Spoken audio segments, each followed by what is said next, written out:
Hello, friends. Welcome back to Story with Zoe today. We start the part 3 of the Our story, Healer a New Down. धुआं फैल चुका था, लेकिन इससे पहले कि बैकस्ट्रीट वोल्फ के लोग उन्हें ढूंढ पाते, जियोंग हू और म्योंग हवान एक सीक्रेट पासेज में घुस चुके थे। तुमने कहा था कि यह जगह पूरी तरह बंजर है, जियोंग हू ने गहरी सांस लेते हुए कहा। हमें कम आंका गया, ये लोग हमारे एक कदम आगे थे। म्योंग हवान ने अपनी बंदूक चेक करते हुए जवाब दिया। अब क्या? म्योंग हवान ने एक छोटे कंप्यूटर से कोड इंटर किया और एक और सीक्रेट दरवाजा खुला। अब असली खेल शुरू होगा।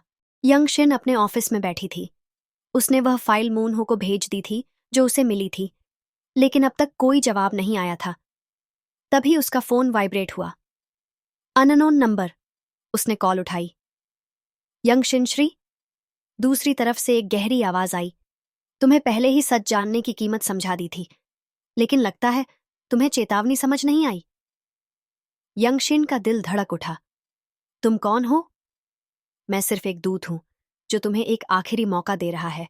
या तो यह केस छोड़ दो, या फिर तुम्हारे सबसे करीबी को इसकी कीमत चुकानी पड़ेगी। कॉल कट गया। यंगशिन ने तेजी से मूनहो को कॉल किया, लेकिन कोई जवाब नहीं मिला। तभी ऑफिस के बाहर एक हलचल हुई। ब्रेकिंग न्यूज, एक पत्रकार का संदिग्ध अपहरण। टीवी स्क्रीन पर मूनहो की कार का फुटेज दिखाया जा रहा था, जिसे एक काले वैन ने रोका था। नहीं, यह नहीं हो सकता। यंगशिन तुरंत अपनी कार की चाबी उठाकर बाहर भागी। दूसरी तरफ जियोंग हू और म्योंग हवान अब अंडरग्राउंड टनल में थे। दीवारों पर पुरानी केबलिंग और वाटर पाइप्स लगे थे। यह कहाँ जाता है? जियोंग हू ने पूछा। सीधा सियोल की सबसे सुरक्षित जगह, फोर्ट्रेस 17। फोर्ट्रेस 17? म्योंग हवान ने सिर हिलाया। यह कोरियन इंटेलिजेंस एजेंसी का पुराना सेफ हाउस था। अब यह सिर्फ कागजों में मौजूद है, लेकिन असल में इसे छाया सरकार ऑपरेट करती है। छाया सरकार? एक गुप्त संगठन जो सरकार के पीछे से सारे निर्णय लेता है। ब्लैक बॉक्स ड्राइव इन्हीं का असली चेहरा उजागर कर सकती है। जियोंग हू को अब यह लड़ाई व्यक्तिगत लगने लगी थी। तो यह सच में सिर्फ ब्लैक बॉक्स ड्राइव का मामला नहीं है, यह पूरा देश दांव पर है। अब तुम समझे? तभी उनके सामने सुरंग का रास्ता खत्म हो गया और एक बड़ा स्टील का दरवाजा नजर आया।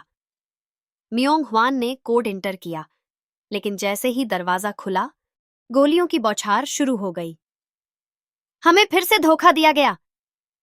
जियोंग हू और म्योंग हवान दोनों ने तुरंत कवर लिया, लेकिन इस बार दुश्मन ज्यादा खतरनाक थे।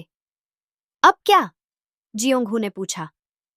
म्योंग हवान ने एक हल्की मुस्कान दी। अब हम शिकार नहीं, शिकारी बनेंगे। सियोल की अंधेरी गलियों में शिकार और शिकारी के बीच जंग तेज हो चुकी थी। म्योंग हवान और जियोंग हू अभी भी बैकस्ट्रीट वोल्फ के हमले से बचने के लिए सुरंग में छिपे हुए थे।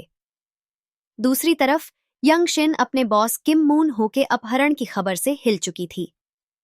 अब यह सिर्फ सच्चाई उजागर करने की लड़ाई नहीं थी, बल्कि उसके अपनों की जिंदगी दांव पर लग चुकी थी। अगर हम इस बार बाहर निकले तो यह जंग खत्म होनी चाहिए। जियोंग हू ने अपने ग्लासेस को एक्टिवेट किया और दुश्मनों की लोकेशन स्कैन की। सामने 5 गनमैन, दाएं तरफ 2 स्नाइपर्स और पीछे एक शूटर। हमें इस बार जल्दी और सटीक वॉर करना होगा। म्योंग हवान ने अपने बैग से स्मोक ग्रेनेड निकाला और जियोंग हू की तरफ देखा। गिनती 3 तक। 1, 2, 3। धुआं चारों ओर फैल गया। जियोंग हू ने अपनी तेज चाल और ताकत का इस्तेमाल करते हुए दुश्मनों को बेअसर करना शुरू कर दिया। एक के बाद एक सारे गनमैन नीचे गिर गए। म्योंग हवान ने 2 स्नाइपर्स को शूट कर दिया, लेकिन तभी पीछे वाले शूटर ने हमला कर दिया। धाएं! गोलियां सीधे जियोंग हू की तरफ बढ़ीं। मुझे बचना होगा। जियोंग हू ने तेजी से एक तरफ छलांग लगाई, लेकिन फिर भी एक गोली उसके कंधे को छूकर निकल गई। अब बहुत हो गया, जियोंग हू ने गुस्से में कहा और पलक झपकते ही दुश्मन को बेहोश कर दिया। अब वहां सिर्फ खामोशी थी। चलो निकलते हैं, म्योंग हवान ने कहा। जियोंग हू ने अपने कंधे को पकड़ते हुए सिर हिलाया और दोनों वहां से बाहर निकल गए। यंगशिन अब भी मून हो को ढूंढने के लिए संघर्ष कर रही थी। उसने अपने पुराने सूत्रों से संपर्क किया और आखिरकार उसे एक नाम मिला, फोर्ट्रेस 17। तो यह वही जगह है जहां यह सब खेल खेला जा रहा है? उसने तुरंत अपनी गाड़ी स्टार्ट की और सीधा वहां पहुंच गई। जैसे ही वह वहां पहुंची, उसे एक गार्ड ने रोका। यहां किसी को आने की इजाजत नहीं है। यंगशिन ने नकली आईडी दिखाई, जिसे उसने पहले से तैयार कर रखा था। गार्ड ने 1 सेकंड के लिए उसे घूरा, लेकिन फिर उसे जाने दिया। अब वह अंदर थी, लेकिन वह यह नहीं जानती थी कि उसकी हर हरकत छाया सरकार की नजरों में थी। जियोंग हू और मियोंग हुआन अब छाया सरकार के गढ़ के पास पहुंच चुके थे। अब हमें संभल कर चलना होगा। लेकिन जैसे ही वे आगे बढ़े, चारों तरफ से बंदूकें उनकी तरफ तान दी गईं। Welcome back, healer. सामने से एक जाना पहचाना चेहरा निकला, किम मून शिक। तो आखिरकार हम आमने सामने मिल ही गए। जियोंग हू का खून खौलने लगा। तुम्हें मरा हुआ नहीं होना चाहिए था, मून शिक ने कहा। लेकिन कोई नहीं, अब मैं खुद तुम्हें खत्म करूंगा। जियोंग हू और मियोंग हुआन चारों तरफ से घिरे हुए थे। यंगशिन अब फोर्ट्रेस 17 में दाखिल हो चुकी थी। अब बस एक ही सवाल था, क्या वे जिंदा बाहर निकल पाएंगे? तो आखिरकार हम आमने सामने मिल ही गए। किम मून शिक की आवाज में वही पुराना घमंड था। उसके पीछे छाया सरकार के एजेंट्स बंदूकों के साथ खड़े थे। यही मौका है, मुझे सोच समझकर चलना होगा। जियोंग हू ने धीरे धीरे अपनी सांसें नियंत्रित कीं। मियोंग हुआन उसकी बगल में खड़ा था। उसकी पकड़ अब भी अपनी बंदूक पर थी। क्या तुम सच में सोचते हो कि तुम इस जगह से जिंदा बाहर निकल सकते हो? मून शिक ने हंसते हुए कहा। मुझे नहीं पता, जियोंग हू ने ठंडी आवाज में जवाब दिया। लेकिन मुझे इतना जरूर पता है कि अगर मैंने कोशिश भी नहीं की तो मैं पहले से ही मरा हुआ मान लिया जाऊंगा। मून शिक ने सिर हिलाया, जैसे वह उसकी बात से प्रभावित न हुआ हो। तुम्हें लगता है कि तुम यहां से भाग सकते हो, लेकिन यह जगह कोई आम जेल नहीं है, हीलर। मैं भागने के लिए नहीं आया, मैं इस खेल को खत्म करने के लिए आया हूं। दूसरी तरफ यंगशिन अब फोर्ट्रेस 17 के अंदर दाखिल हो चुकी थी। हर तरफ हाई टेक सिक्योरिटी कैमरे और गार्ड्स मौजूद थे। उसने जल्दी से अपनी टोपी और चश्मा ठीक किया ताकि कोई उसे पहचान न सके। मून हो कहाँ हो सकते हैं? तभी उसे एक वॉइस मैसेज मिला।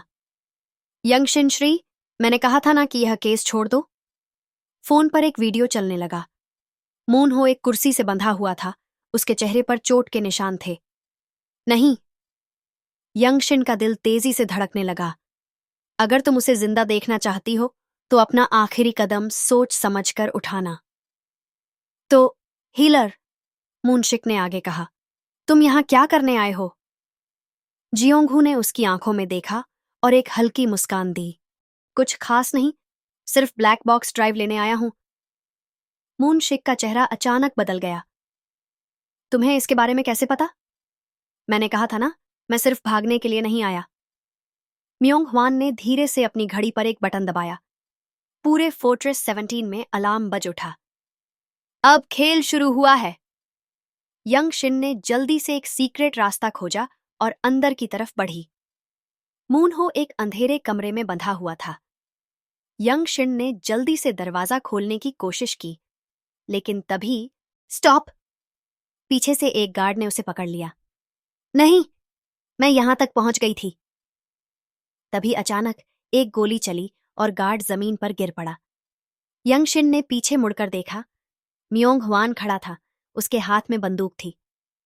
चलो, हमें जल्दी करनी होगी। अब जियोंगहू और मूनशिक के बीच आमने सामने की लड़ाई शुरू हो चुकी थी। मूनशिक ने हमला किया, लेकिन जियोंगहू ने तेजी से उसे रोका। यह लड़ाई जीतनी ही होगी। तभी मियोंग हुआन और यंगशिन मूनहो के साथ अंदर पहुंचे। चलो! मियोंग हुआन चिल्लाया। जियोंगहू ने मूनशिक को जमीन पर गिराया और बाकी सबके साथ बाहर की ओर भागा। लेकिन तभी बैकस्ट्रीट वोल्फ के बाकी लोग आ चुके थे। अब या तो हम जीतेंगे या हमेशा के लिए खत्म हो जाएंगे। फोर्ट्रेस 17 के भीतर भागते हुए जियोंगहू, यंगशिन, मियोंग हुआन और जख्मी किम मूनहो को अब चारों तरफ से दुश्मनों ने घेर लिया था। अब या तो हम जीतेंगे या हमेशा के लिए खत्म हो जाएंगे। रुक जाओ हीलर। बैकस्ट्रीट वुल्फ के प्रमुख हानते जंग उनके सामने खड़ा था।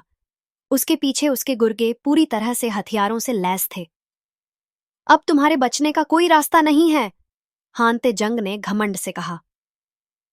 मैं तो यही कहने वाला था, जियोंग हू ने हल्की मुस्कान के साथ जवाब दिया। यंगशिन और मियोंग हुआन ने एक दूसरे की ओर देखा। अब बस एक ही रास्ता था, लड़ाई। अगर हमें यहां से निकलना है तो हमें उन्हें एक साथ संभालना होगा, मियोंग हुआन ने फुसफुसाया। तुम दोनों मून हो को लेकर बाहर निकलो, मैं इन्हें रोकता हूं, जियोंग हू ने कहा। नहीं, मैं तुम्हें अकेला नहीं छोड़ सकती, यंगशिन चिल्लाई। मुझे भरोसा है, मैं पीछे आऊंगा, जियोंग हू ने उसे शांत किया। यंगशिन की आंखों में डर था, लेकिन उसने सिर हिलाया और मियोंग हुआन के साथ आगे बढ़ी। लेकिन तभी बूम! पीछे से एक जोरदार धमाका हुआ और पूरी इमारत हिल गई।